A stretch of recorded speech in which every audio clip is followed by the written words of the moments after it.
Listo, entonces. Bueno, buenos días. Retomamos entonces nuestra lectura. Estamos haciendo como una lección continua del libro, intentando descubrir en él las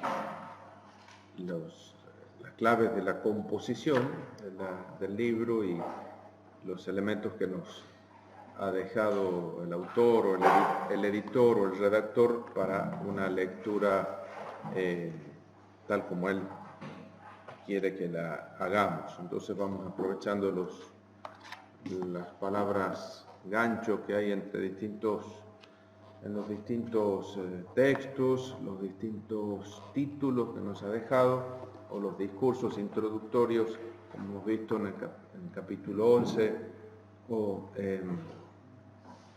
en el capítulo 16, que dan el tono de lo que viene a continuación. Bueno, entonces, dentro del mismo primer libro, digamos, la primera redacción del libro, o lo que podría haber sido el primer libro de Jeremías, son los capítulos 1 al 25, ahora vamos a la segunda parte de ese texto, que son los capítulos 21 al 24. Hemos visto los primeros 1 al 10, los primeros ciclos de profecía, 11 al 20, el profeta comprometido con su misión, las dificultades del diálogo con el pueblo y con Dios, y ahora los capítulos 21 al 24, el juicio particularizado. Entonces Adonai construirá y plantará a los exiliados, ¿no? Después eso se concluye con el capítulo 25, o al menos con los primeros 13 versículos de ese capítulo. Entonces, una vez que hemos terminado este conjunto de los capítulos 1 al 20 con la confesión esta de Jeremías, el final, tejida de expresiones de confianza en la justicia divina, pasamos a este bloque, 21 al 24, diríamos. Jeremías aquí va a reprocharles a las autoridades del país, a los reyes, a los profetas, a los sacerdotes, el incumplimiento de sus responsabilidades personales, es decir, de la misión que Dios les ha encomendado respecto de su pueblo. Bueno, no obstante algunas referencias históricas, el orden de los textos no es un orden cronológico. Aquí entonces, en respuesta a una consulta que le hacen, Jeremías anuncia la caída del rey Sedecías y el saqueo de la ciudad de Jerusalén. Noten que este binomio, rey y ciudad, son siempre muy importantes, son dos elementos muy vinculados entre sí, el rey y la ciudad, ¿no? Y ambos, el rey y la ciudad, tienen un alcance simbólico, digamos, son magnitudes que pueden simbolizar, encarnar, personificar la suerte de una comunidad, ¿no? Esa comunidad se puede identificar tanto con su ciudad como con el rey. Y en la simbólica bíblica, normalmente la ciudad es un símbolo femenino y el rey un símbolo masculino, ¿no es cierto? Lo que nosotros veíamos el año pasado cuando estudiábamos Isaías, ¿no? ¿Se acuerdan ustedes que en los capítulos 36 al 39 teníamos en esos relatos también presentes las dos figuras, ¿no? La del rey, Ezequías en ese caso, y la ciudad de Jerusalén, Sión, ¿no? Ambos en peligro de muerte, salvados milagrosamente por Dios, gracias a la intervención del profeta, ¿no? Aquí también vamos a ver vinculadas estas dos entidades, el rey, Sedecías en este caso, y la ciudad de Jerusalén, pero a ambos se les anuncia la desgracia, la muerte, el destierro, la muerte del rey y el saqueo de la ciudad, que se equipara como una violación o un ultraje de una mujer. Capítulo 21, entonces, los versículos 1 al 10, son un texto que remite al periodo del asedio de Jerusalén del 588. Ya estamos entonces próximos a la caída. Anuncia entonces la caída de la ciudad y la muerte de Sedecías y de los suyos. Palabra que le llegó a Jeremías de parte del Señor cuando el rey Sedecías mandó a Pashur, hijo de Malaquías, y al sacerdote Sofonías, hijo de Maasías, con este mensaje: por favor, consulta de nuestra parte al Señor. Acuérdense que el verbo sha'al, consulta de nuestra parte al Señor, intercede en nuestro favor delante del Señor, ¿no? Pide. Ya que Nabucodonosor, rey de Babilonia, nos ha declarado la guerra. Tal vez el Señor realice en nuestro favor sus admirables acciones para que deje de amenazarnos, ¿no? Quizás haga por nosotros alguno de sus milagros, ¿no? Jeremías les respondió: díganle a Sedecías, así ha dicho el Señor Dios de Israel: yo haré retroceder las armas de guerra que ustedes empuñan para enfrentar al rey de Babilonia y a los caldeos que los están asediando fuera de las murallas, y las amontonaré en medio de la ciudad, ¿no? Haré rebotar las municiones y que caigan sobre la misma ciudad y se amontonen, ¿no? Es una imagen. Yo mismo combatiré contra ustedes. No solo no los defenderé, sino que combatiré contra ustedes. Noten la expresión: con mano extendida y brazo fuerte. Expresiones que se usan en la tradición deuteronómica para hablar del Éxodo, ¿no? Los salvó de Egipto con mano fuerte y brazo extendido. Ahora contra Israel. Con ira, con furor y con gran indignación. Heriré a los habitantes de esta ciudad y haré morir por una gran peste a seres humanos y animales. Después de esto, oráculo del Señor, entregaré a Sedecías, rey de Judá, a sus ministros y a la tropa y a los que están en esta ciudad que hayan sobrevivido a la peste, a la espada y al hambre, en poder de Nabucodonosor, rey de Babilonia, de los enemigos de ustedes que buscan matarlos, y él los matará a filo de espada, sin piedad, sin clemencia, sin compasión. Y dirás a este pueblo: así ha dicho el Señor: yo les doy a elegir entre la vida y la muerte. Otra vez la reminiscencia del Deuteronomio 30, ¿no? El que se quede en esta ciudad morirá por la espada, por el hambre y por la peste. El que salga y se rinda a los caldeos que se le están asediando, vivirá, y su trofeo será su propia vida. Es decir, el premio de haber hecho esto es salvar la vida. Porque yo me enfrento con esta ciudad para el mal, no para el bien, será entregada en manos del rey de Babilonia y él le prenderá fuego. Entonces, estos primeros versículos, con un presagio nada halagüeño, en respuesta a la consulta de Jeremías, del rey, Jeremías anuncia la caída. Ahora vienen una serie de oráculos que conforman una especie de cuadernillo o de librito sobre la casa real, sobre los profetas, que muestran que puede haber habido, antes de la redacción del libro, una previa colección de oráculos de Jeremías, ¿cierto? Es decir, la redacción del libro de los capítulos 1 al 25, que podemos suponer, primera redacción deuteronómica del libro de Jeremías, no es la primera recolección o compilación. Ha habido probablemente una pequeña compilación de oráculos anteriores. De hecho, están reunidos así como en cuadernillos. 21:11. A la casa real de Judá. Escuchen la palabra del Señor, descendientes de David.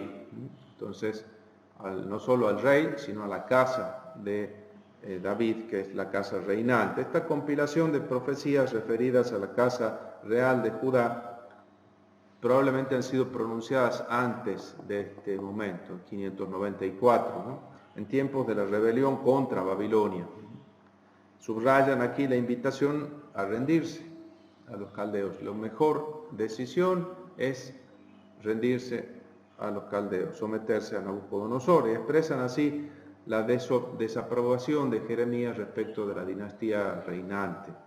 El rey, que debería ser garante de justicia y la solidaridad exigida por la ley, ha sucumbido a la ambición del poder y al miedo a perder el poder.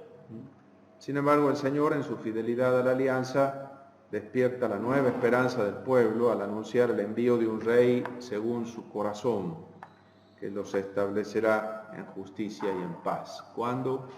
No sabemos, pero ese capítulo 23 nos dejará. Vamos entonces a completar este primer oráculo. Así ha dicho el Señor: hagan justicia cada mañana, libren al oprimido de manos del explotador, no sea que mi ira brote como fuego y arda sin que nadie pueda apagarla a causa de la maldad de sus acciones. Hagan justicia cada mañana, así como el sol sale cada mañana, el sol de justicia sale cada mañana, alumbra con su luz y hace que se distingan lo bueno de lo malo, hacen que las cosas se vean según su realidad. Así se espera que a la mañana se haga justicia, ¿no? El orante siempre espera que al amanecer Dios le haga justicia, ¿no? Así como alumbra la luz del día.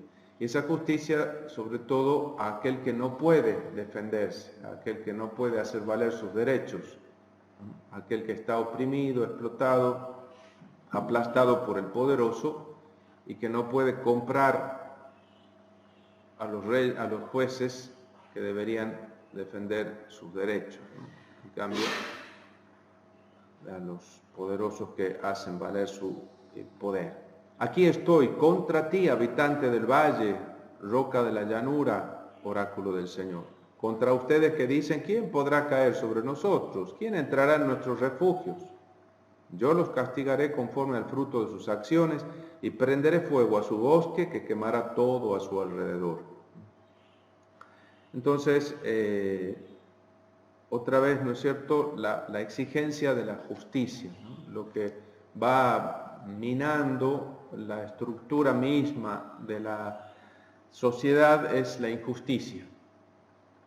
Esa injusticia no solo tolerada por las autoridades, sino incluso aquellos que se hacen cómplices de esa misma injusticia. Capítulo 22. Baja al palacio del rey de Judá y pronuncia allí este discurso. Ahora no en el templo, sino en el palacio. Dirás: escucha la palabra del Señor, rey de Judá, tú que te sientas en el trono de David, y también tus ministros y tu pueblo, tu gente, podría decir, ¿cierto? Pueblo se puede traducir a por gente, que entran por estas puertas, puertas, el lugar donde se hace justicia. Las puertas del palacio es el lugar donde se establece la sede judicial, ¿no? Las puertas de la ciudad, ¿no? Una puerta por donde siempre pasa gente, siempre hay testigos para poder refrendar las documentaciones, para poder firmar las actas, ¿no? La puerta de la ciudad. Así dice el Señor: hagan valer el derecho y la justicia, liberen al oprimido de las manos del explotador, no opriman al migrante, al huérfano y a la viuda. No hagan violencia ni dejen que se derrame sangre inocente en este lugar.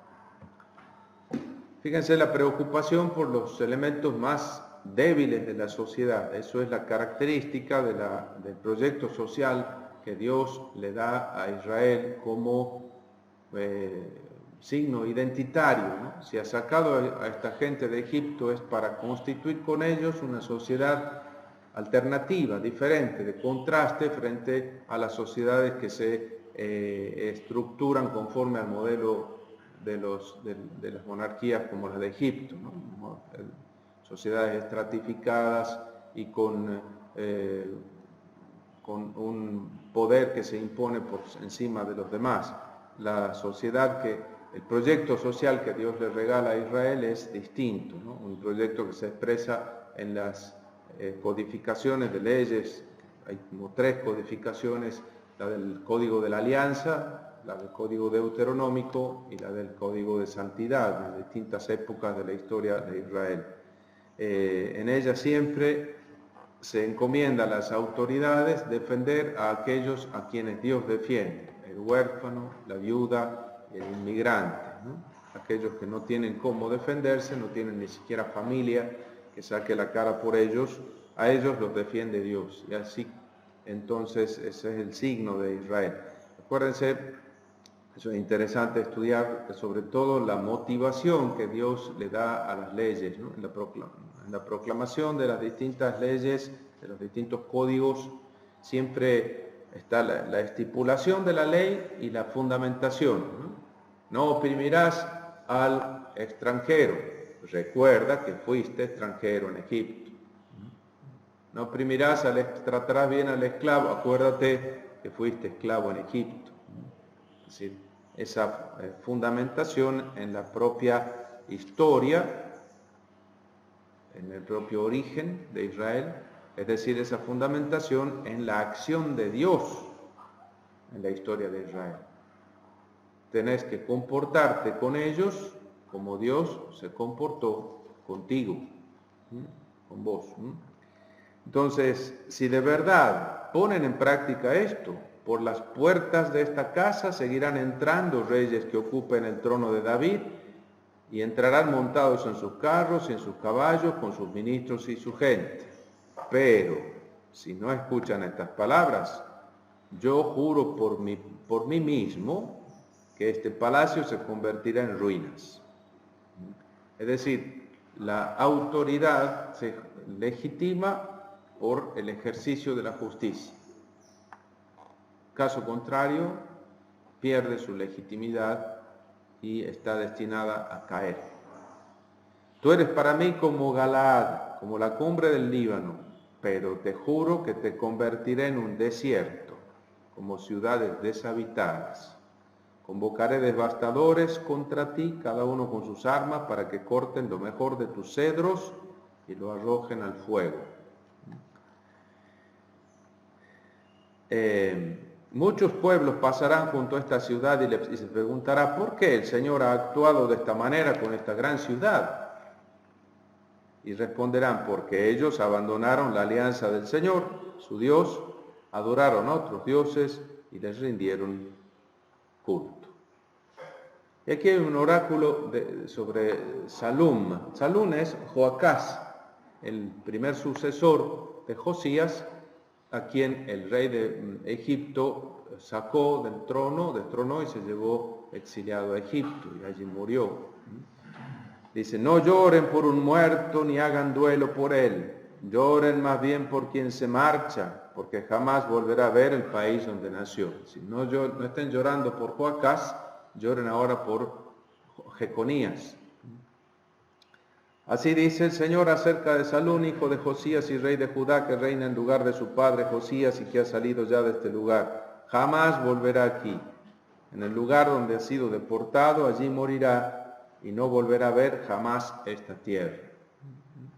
Bueno, a Joaquín, ahora, hijo de Josías, ay del que edifica su casa despreciando la justicia y sus pisos altos, quebrantando el derecho, haciendo que su prójimo trabaje de balde y sin pagarle su jornal. Él piensa, me construiré una casa enorme con pisos altos y amplios, le abre ventanas, la reviste de cedro, la pinta de rojo. ¿Tu reinado consiste en competir en construcciones de cedro? Tu padre no comía y bebía, pero también practicaba el derecho y la justicia. Y entonces le fue bien. Defendió la causa del pobre y del miserable, y así le fue bien a su padre Josías. ¿No consiste en esto conocerme, oráculo del Señor? Es decir, defender la causa del pobre y del miserable. En eso consiste conocer al Señor. Pero tu mirada y tus intenciones están puestas solo en el lucro, en derramar sangre inocente y en practicar la opresión y la violencia. Por eso, así dice el Señor a Joaquín, hijo de Josías y rey de Judá. No se lamentarán por él diciendo, ay hermano, ay hermana. No se lamentarán por él diciendo, ay Señor, ay majestad. Tendrá el entierro de un burro. Lo arrastrarán y lo arrojarán fuera de las puertas de Jerusalén. Es terrible, Jeremías. Bueno, y después habla, entonces va repasando, ¿no?, los sucesores de Joaquín. Primero sobre Joacás, apodado Salum, después sobre Joaquín y ahora sobre Jeconías, hijo de Joaquín. Juro por mi vida, oráculo del Señor, que aunque Jeconías, hijo de Joaquín, rey de Judá, fuera un anillo en mi mano derecha, es decir, lo más valioso, el anillo donde va el sello, ¿no es cierto?, con el que se sellan los decretos reales, aunque fuera un anillo en mi mano derecha, yo te arrancaría de allí Te entregaré en manos de los que buscan matarte, en manos de aquellos que te hacen temblar de miedo, en manos de Nabucodonosor, rey de Babilonia, en manos de los caldeos. Te expulsaré a ti y a tu madre, la que te dio a luz, a un país distinto de aquel en que nacieron, y allí morirán. Pero el país al que ellos desean volver, no volverán. Contrarrestando todas las esperanzas, una vez que se recopilan todos estos oráculos y se publican precisamente en el tiempo en que está exiliado Joaquín allá, esto viene a disipar todas las esperanzas de retorno de esa comunidad exiliada. Este hombre, Jeconías, ¿es acaso una jarra despreciable y rota, un recipiente que nadie quiere? ¿Por qué él y su descendencia fueron expulsados y arrojados a un país que no conocían? Tierra, tierra, tierra, escucha la palabra del Señor. Así dice el Señor. Escriban así sobre este hombre, sin hijos, fracasado en su vida. Porque ninguno de su descendencia logrará sentarse en el trono de David ni gobernará Judá.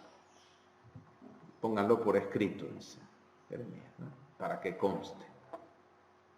Para que después no digan que no lo he dicho.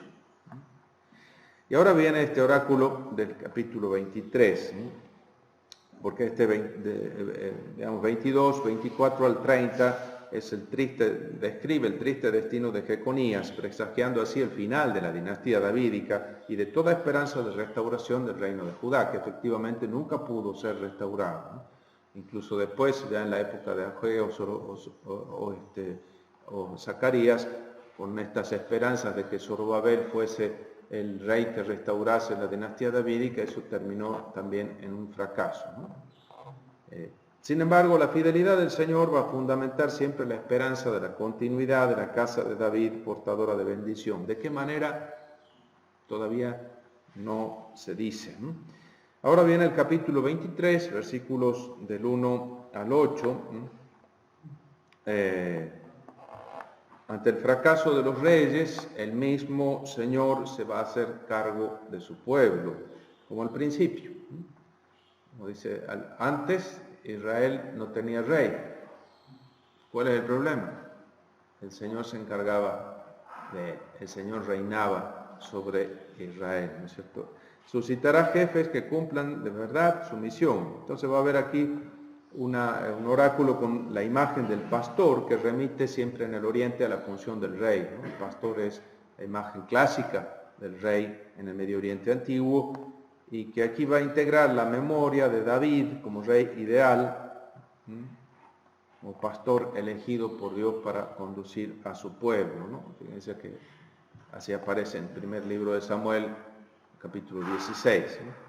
Ay de los pastores que dejan que las ovejas de mi rebaño perezcan y se dispersen. Por esto así dice el Señor, Dios de Israel, acerca de los pastores que apacientan a mi pueblo. Ustedes son los que ahuyentan y dispersan a mis ovejas y no se ocupan de ellas. Pero ahora yo mismo me ocuparé de ustedes para castigar la maldad de sus acciones, oráculo del Señor. Yo mismo reuniré al resto de mis ovejas desde los países donde las había dispersado y las haré volver a las praderas para que tengan crías y se multipliquen. Yo les pondré pastores que las apacienten, de manera que no tengan miedo, ni se asusten, ni se pierdan. Oráculo del Señor. Miren, llegan días, oráculo del Señor, en que yo suscitaré a David un retoño legítimo.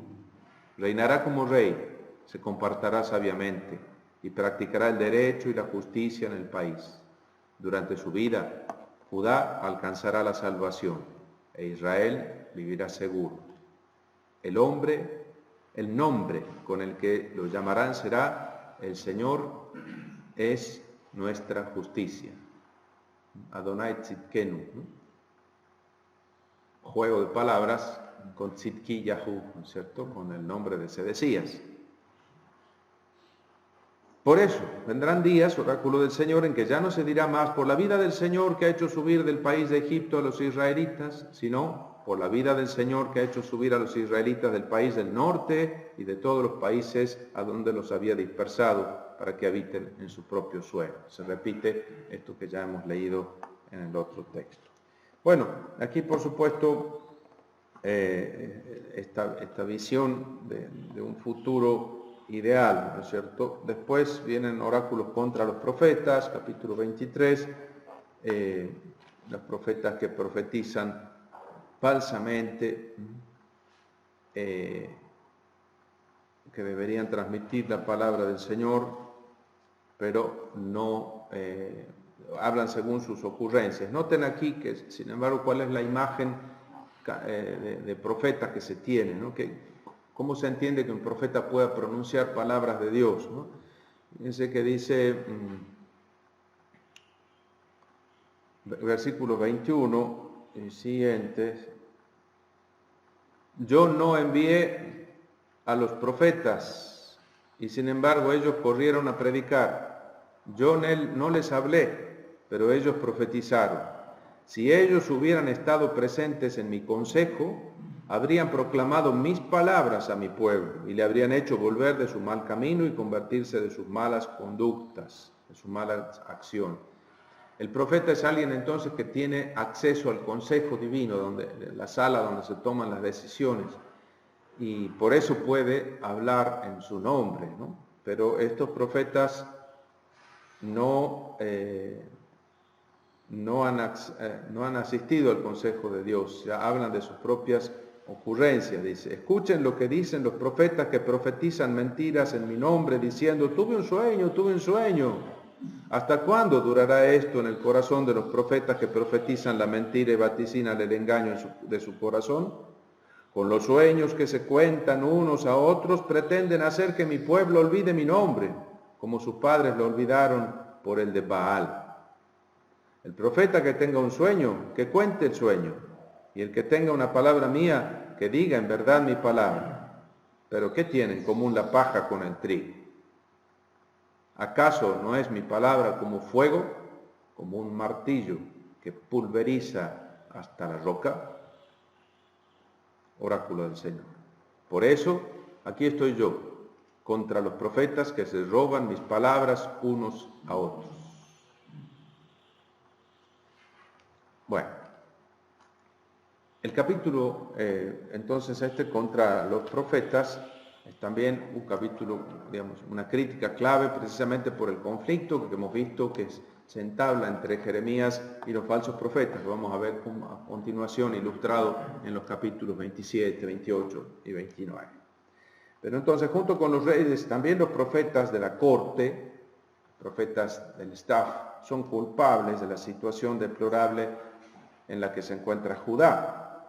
Su vida inmoral los descalifica como portavoces de Dios y demuestra al mismo tiempo la falsedad de sus oráculos, porque no escuchan a Dios en sus vidas, tampoco pueden ser mensajeros auténticos de la palabra de Dios para su pueblo. El profeta Jeremías sufre al ver que la gente se deja engañar por las palabras falsas de los profetas, por las esperanzas ficticias de estos embaucadores, porque no quiere escuchar el pueblo los duros reproches que el mismo Jeremías, profeta auténtico, le presenta. Aquí va a haber una interesante, el final de este capítulo 23, en los versículos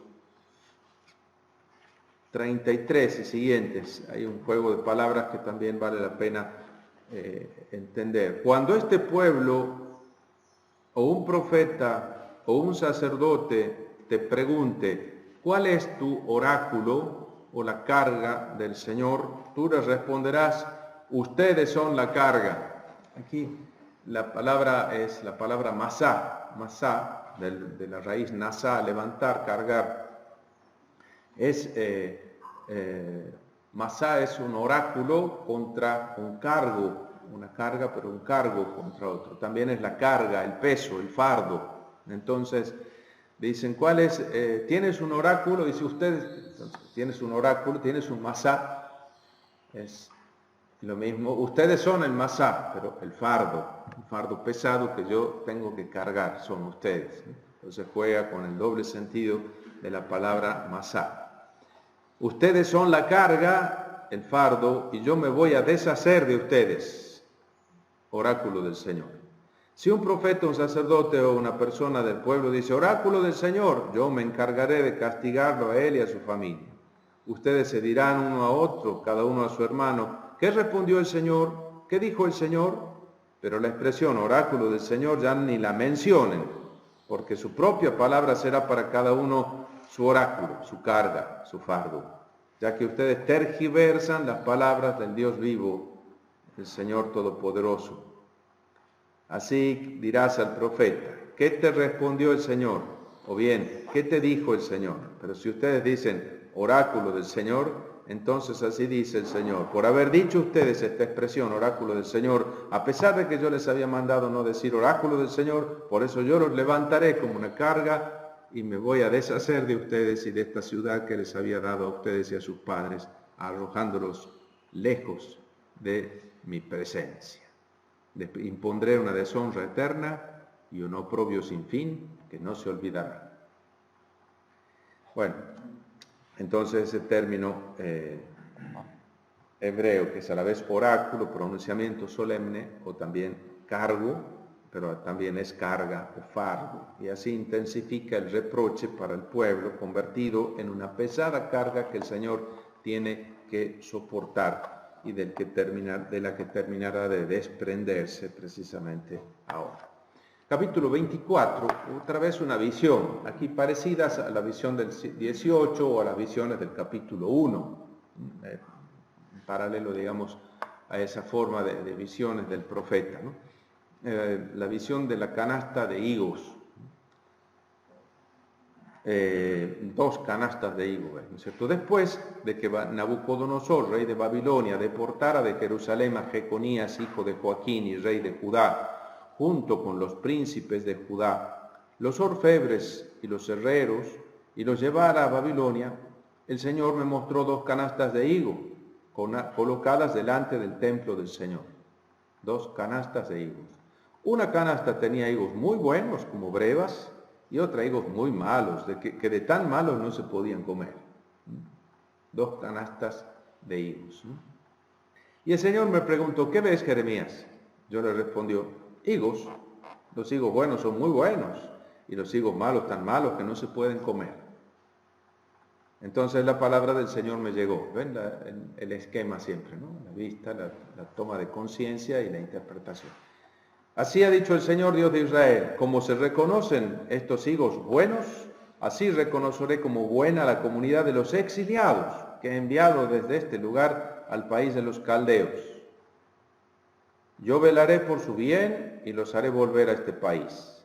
Los construiré, no los destruiré. Los plantaré, no los arrancaré. La terminología está del capítulo 18, ¿verdad?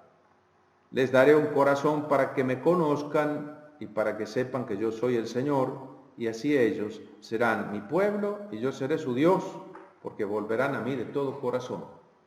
Una profecía favorable a la Golá. Golá es la comunidad, el exilio, ¿verdad?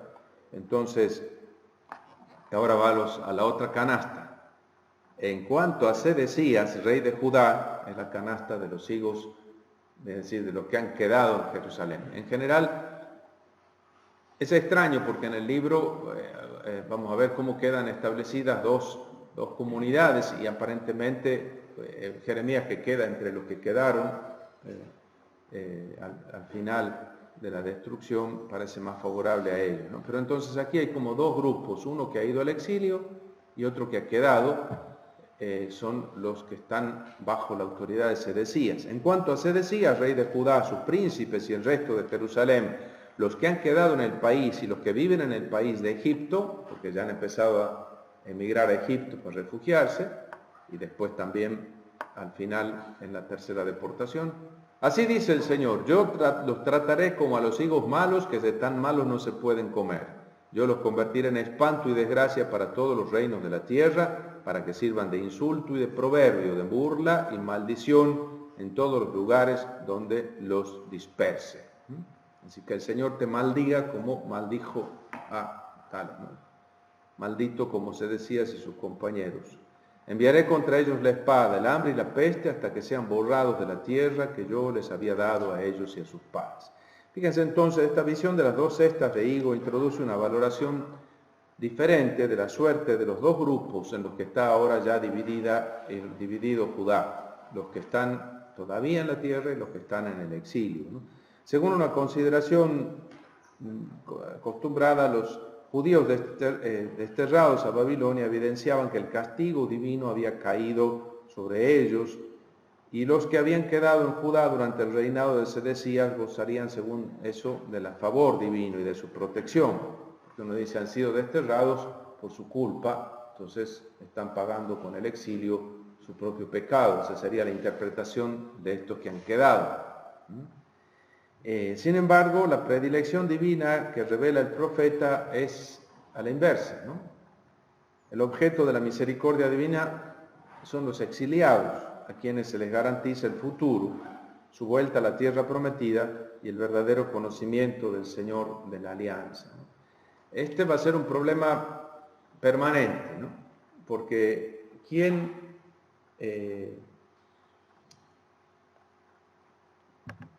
tiene la continuidad? ¿Dónde va a estar la continuidad del pueblo de Dios, del Israel de Dios, ¿no?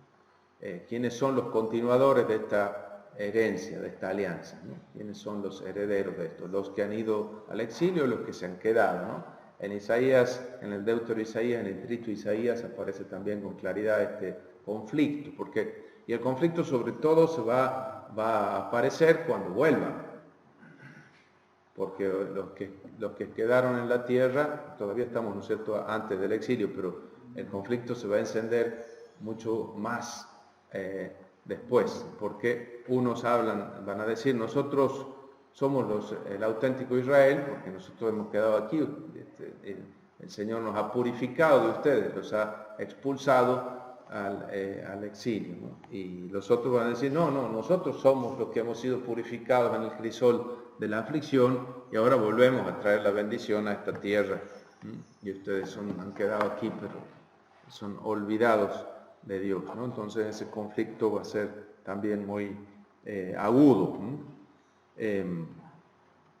Bueno, aquí entonces en cuanto a esta cuestión de la bendición o la continuidad del proyecto de Dios, por dónde va a venir. Bueno, y de aquí pasamos entonces a la idea de que la destrucción no va a ser total, hay una esperanza de continuidad. No sabemos todavía dónde. Unos piensan que con los que quedan y otros que con los que se han ido. Pero la profecía de Jeremías dice, no, aquí no hay esperanza porque también estos van a ir a la destrucción y al exilio, ¿no? De hecho, eso va a pasar en el 587. Capítulo 25, aquí, por supuesto, en el capítulo 25 tenemos un problema serio desde el punto de vista de la crítica literaria, es decir, de la composición, de la redacción del capítulo, porque a sugerencia de 25.13 hay un cambio, un 13b, ¿no es cierto? Lo que profetizó Jeremías contra las naciones es 13b, que parece dar origen o título a otro conjunto, ¿no? Parece el capítulo 25 la conclusión de un primer bloque, de un primer libro de Jeremías, ¿no? Jeremías 36 parece identificar este conjunto de los capítulos 1 al 35 con el rollo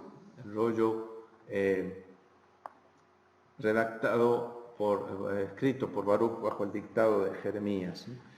El rollo del 605. Las profecías que preceden se resumen aquí en 25, 1 al 13. Pero Babilonia, el instrumento de Adonai, va a ser alguna vez también castigada, ¿no es cierto? Vamos a ver el capítulo 25 que concluye este conjunto. Palabra que le llegó a Jeremías acerca de todo el pueblo de Judá, el año 4 de Joaquín, hijo de Josías, rey de Judá. Este era el primer año de Nabucodonosor, rey de Babilonia, Esto fue lo que dijo el profeta Jeremías acerca de toda la gente de Judá y de todos los habitantes de Jerusalén. Desde el año 13 de Josías, hijo de Amón, rey de Judá, hasta el día de hoy, es decir, durante 23 años, me ha llegado la palabra del Señor y yo se las he transmitido a ustedes día tras día, pero ustedes no la han escuchado. El Señor les envió puntualmente a todos sus servidores, los profetas, pero ustedes no los han escuchado ni han puesto atención para oír lo que decían.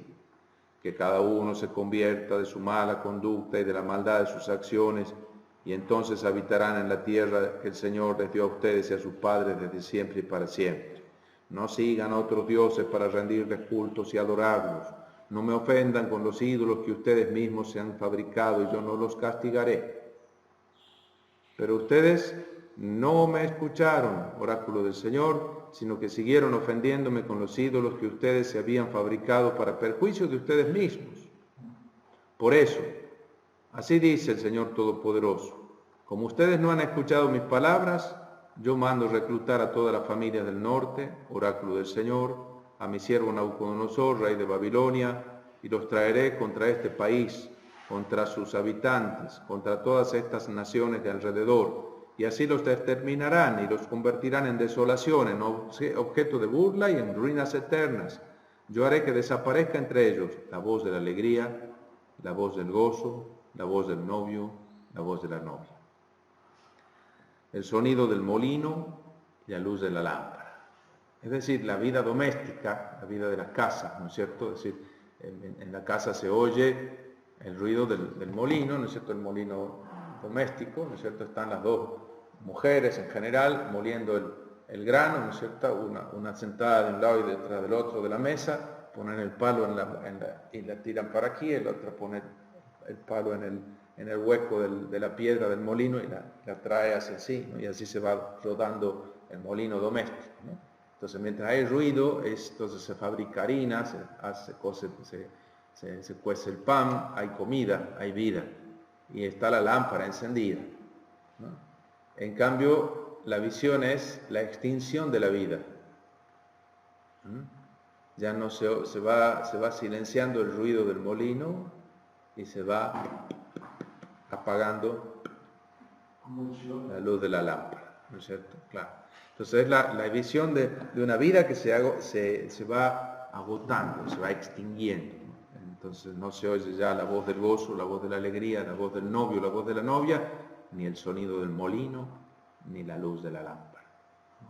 Es la visión entonces de la extinción de la vida. Todo este país se convertirá en una ruina desoladora y estas naciones estarán sometidas al rey de Babilonia durante 70 años. Ya hay un límite establecido, ¿no? Los 70 años. Después habla toda una interpretación de estas 70 años, 70 semanas de años, la cuestión de esto que aparecerá en Daniel, ¿no? Daniel aparece la interpretación de esta profecía de las semanas de años en el capítulo 9. Yo le pediré, porque después de 70 años yo le pediré cuentas de sus culpas al rey de Babilonia y a esa nación y convertiré el país de los caldeos en una eterna desolación. También le llegará su turno. Yo haré que sobrevengan sobre este país, sobre todas mis sentencias que yo pronuncié contra él, todo lo que está escrito en este libro que profetizó Jeremías contra las naciones. Entonces hay una referencia al libro, ¿no? Por eso decimos que en este texto parece recopilarse todas las profecías de Jeremías y dice, bueno, como no me han escuchado, es hora de ponerlas por escrito para que consten. Entonces dicta a su secretario todas las palabras del libro y se las entrega para su lectura pública, ¿no? Entonces de ahí se pasaría al capítulo 36, que vamos a ver más adelante. Así entonces, parece ser que en este capítulo 13, aquí hay otro título que empieza, ¿no es cierto?, por 13b. Palabra o lo que profetizó Jeremías contra las naciones, porque también las naciones numerosas y grandes reyes someterán a los caldeos a servidumbre y así les pagaré según sus obras, según lo que hicieron sus manos. Y ahí empieza entonces, hasta el versículo 38, esta cuestión de la copa, hay que dársela a beber a las demás naciones, ¿no? Entonces, 25, 1 al 13, veríamos como el resumen del ministerio del profeta que actualiza aquí el mensaje, actualiza el mensaje que ha ido transmitiendo y renueva la invitación a la conversión, subrayando entonces la inminencia del peligro que está amenazando a Jerusalén como consecuencia de su obstinación, de su cabeza dura. Los símbolos de la vida doméstica que cesan, como son el molino, la candela o la gozosa esperanza de una pareja de novios que se casan, presagian entonces el destierro de la alegría, la desaparición de la vida a causa de la guerra, la invasión y la destrucción. Los versículos siguientes, entonces, de la segunda parte de este capítulo 25, contienen esta visión de la copa, una copa que se da de beber. Toma, dice, así me dijo el Señor Dios de Israel, toma de mi mano esta copa de vino de mi ira y dásela a beber a todas las naciones a las que yo te envío. Ellas la beberán, se tambalearán y se podrán delirar al ver la espada que yo enviaré contra ellos. Esta visión de la copa de la ira del Señor introduce los oráculos contra las naciones paganas, que ahora se encuentran en los capítulos 46 al 51. Probablemente en la primera edición estaban aquí a continuación, como están en la versión de los 70. Los relatos aquí se han separado porque ahí entran la visión, este conjunto de los capítulos 26 al 45, que contienen como los relatos biográficos de Jeremías. El mensaje no busca justificar las ambiciones de las grandes potencias e imperios, sino ayudar a Israel a elaborar su dolorosa experiencia, encontrar incluso en esa dolorosa experiencia una invitación a la conversión de parte de Dios. Todas las naciones al final terminarán bebiendo su propio veneno, y se avenena vivas, ¿no? Es decir, porque van a sufrir las consecuencias de su propia prepotencia y violencia sembradas en todas partes. El que a espada mata, a espada muere, ¿no? El que hierro mata, hierro muere. El Señor entonces va a ampliar el castigo con el que amenazaba a Israel, lo va a ampliar a todas las naciones, a todos los pueblos. Es lo que dice Romanos 11, 32. El Señor encerró a todos en la rebeldía para poder también tener misericordia de todos, ¿no? Ese castigo con el que se amenaza a Israel en los capítulos 1 al 25 se prolonga a las demás naciones también. Bueno, así entonces estas profecías. Este capítulo conserva, como hemos visto entonces, las huellas de una complicada historia de la redacción del libro y la datación acerca del episodio, del dictado, esta que aparece aquí al principio, lo vincula con el capítulo 36. Empieza ahora entonces un bloque diferente, ¿no es cierto? No sé si hay alguna pregunta respecto de estos capítulos. Vamos a empezar después los capítulos 26 al 45, que es otro bloque, un conjunto que se presenta como un libro dentro del libro, ¿no? Incluso vamos a encontrar otro libro dentro del libro, que son los capítulos 30 y 31, ¿no?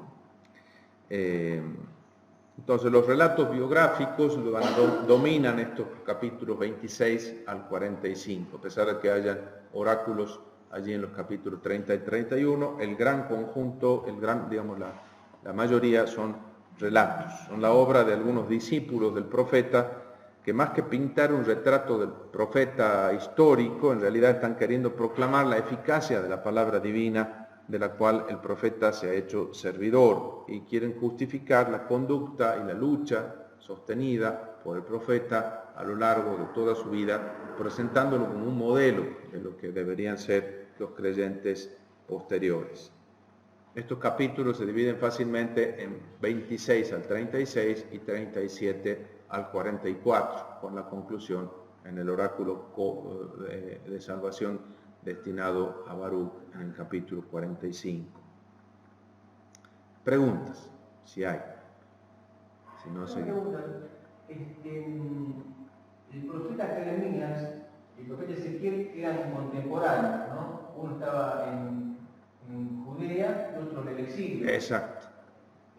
Por lo menos desde el año 597 en adelante, sí. Claro, a pesar de las diferencias de estilo, uno con la corriente más deuteronómica y el otro con la corriente más sacerdotal, se puede decir que en esencia el mensaje es el mismo, ¿no? Primero que va a haber una destrucción, que va a haber una segunda deportación, que la ciudad del país va a ser arrasado, y bueno, llamado a la conversión, ¿no? Efectivamente, sí.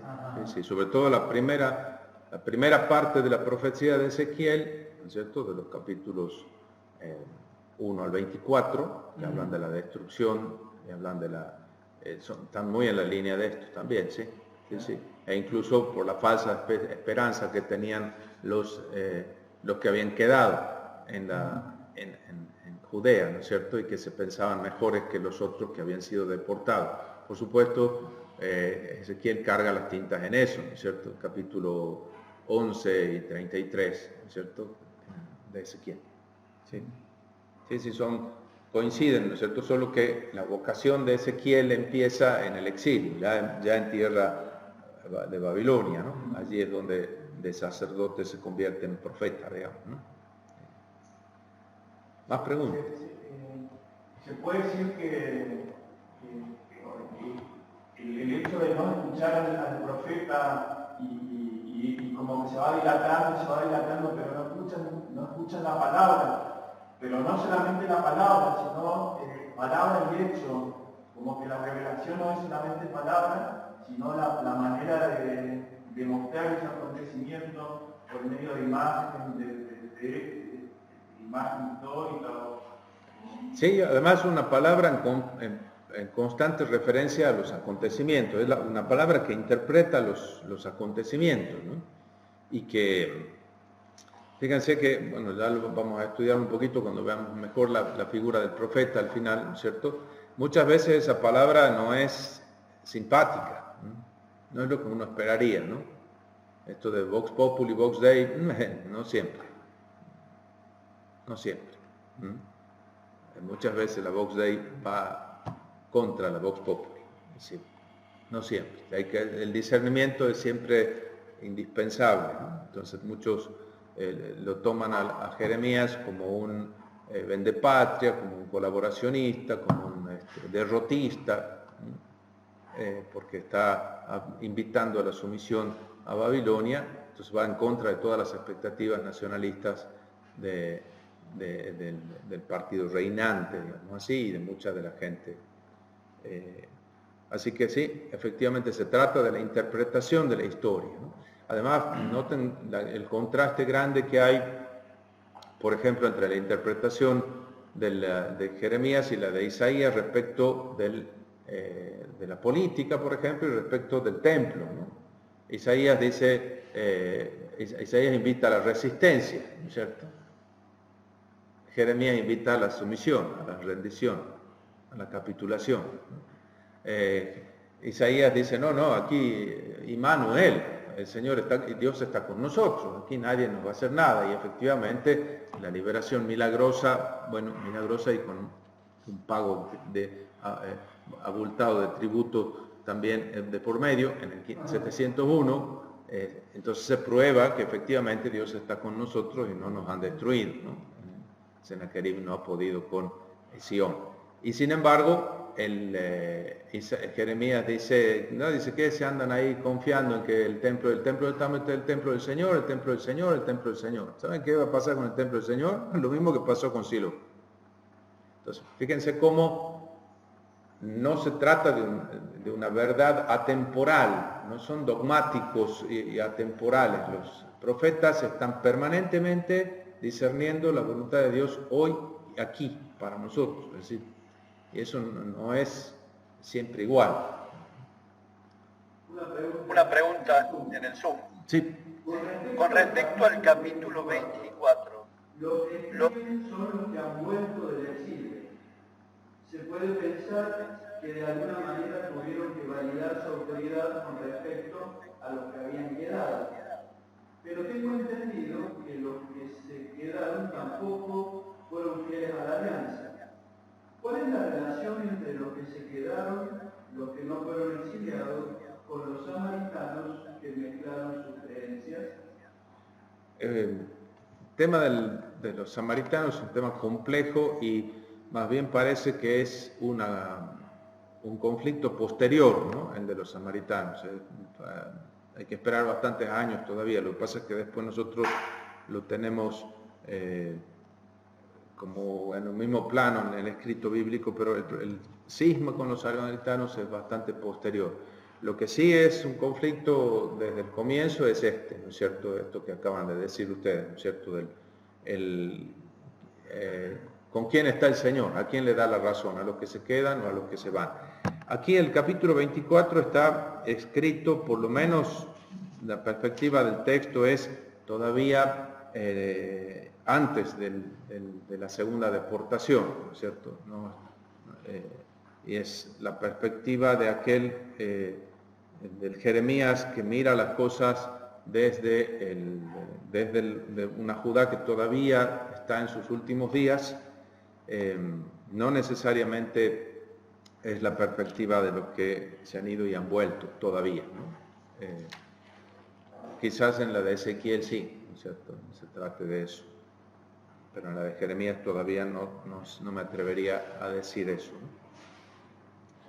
Una pregunta, para los deportados, el hecho de estar junto con el rey Jeconías, ¿era un argumento para validar una supuesta ser el verdadero Israel? Es decir, nosotros estamos con el rey, porque los que estaban capaz en Judea decían, nosotros estamos en la tierra, pero eso podían argumentar, nosotros estamos con el ungido. Claro, sí. Lo que pasa es que, acuérdense, bueno, hay un problema de legitimidad, claro, que se decías, pero porque había un rey vivo todavía, ¿no es cierto? Entonces, sí. Más cosas, más preguntas. Ahí. Bueno, ahí. Muy bien, cortamos entonces ahora y vamos al segundo bloque.